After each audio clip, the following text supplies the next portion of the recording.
દીકરીના લગ્ન દરેક માતા પિતા માટે એક હરખનો અવસર હોય છે, પણ ક્યારેક આર્થિક પરિસ્થિતિ આ ખુશીમાં અવરોધ બને છે. અને આવા સમયે ગુજરાત સરકારની કુંવરબાઈનું મામેરું યોજના ગરીબ અને મધ્યમ વર્ગના પરિવારો માટે આશીર્વાદ સમાન સાબિત થઈ રહી છે. જી હા, આજે અમે તમને જણાવીશું કે તમે આ યોજનાનો લાભ કેવી રીતે લઈ શકો છો અને કોણ લઈ શકે છે આ લાભ. તો સૌ પ્રથમ પાત્રતાની વાત કરીએ તો અનુસૂચિત જાતિ, પછાત વર્ગ અથવા આર્થિક રીતે નબળા વર્ગની દીકરીઓ આ સહાય મેળવી શકે છે.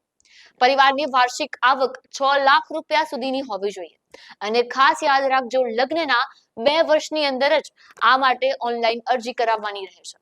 અરજી કરતા પહેલા આ દસ્તાવેજો તૈયાર રાખજો, જેમાં છે વર કન્યાનું આધાર કાર્ડ અને જન્મનો પુરાવો, લગ્ન નોંધણી પ્રમાણપત્ર, જ્ઞાતિ અને આવકનો દાખલો, કન્યાના નામની બેંક પાસબુકની નકલ.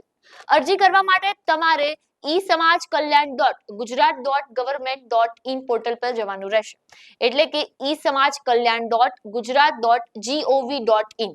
આ પોર્ટલ પર જઈને તમારે સૌથી પહેલા મોબાઈલ નંબર અને આધાર વિગતો સાથે રજીસ્ટ્રેશન કરવાનું રહેશે. લોગિન કરી તમારી પ્રોફાઇલ અપડેટ કરો. ડેશબોર્ડ પરથી આ યોજના પસંદ કરો અને વિગતો ભરો. અને ડોક્યુમેન્ટ અપલોડ કર્યા પછી યાદ રાખજો કે દરેક ફાઇલ 200 KB થી ઓછી હોવી જોઈએ. છેલ્લે ટર્મ્સ એન્ડ કન્ડિશન સ્વીકારી ફાઇનલ સબમિટ આપો. સબમિટ કર્યા પછી મળેલ એપ્લિકેશન નંબર સાચવી રાખવો કે જેથી તમે તમારી અરજીનું સ્ટેટસ જાણી શકો. તો જો તમારા ધ્યાનમાં પણ આવો કોઈ પરિવાર હોય તો તેમના સુધી આ માહિતી જરૂરથી પહોંચાડજો. ત્યારે તમારું શું માનવું છે આ વિશે કોમેન્ટ બોક્સમાં જરૂરથી જણાવજો. આપના પોતાના પ્લેટફોર્મ લલકારને લાઈક કરો, ફોલો કરો, સબસ્ક્રાઇબ કરો અને શેર કરો.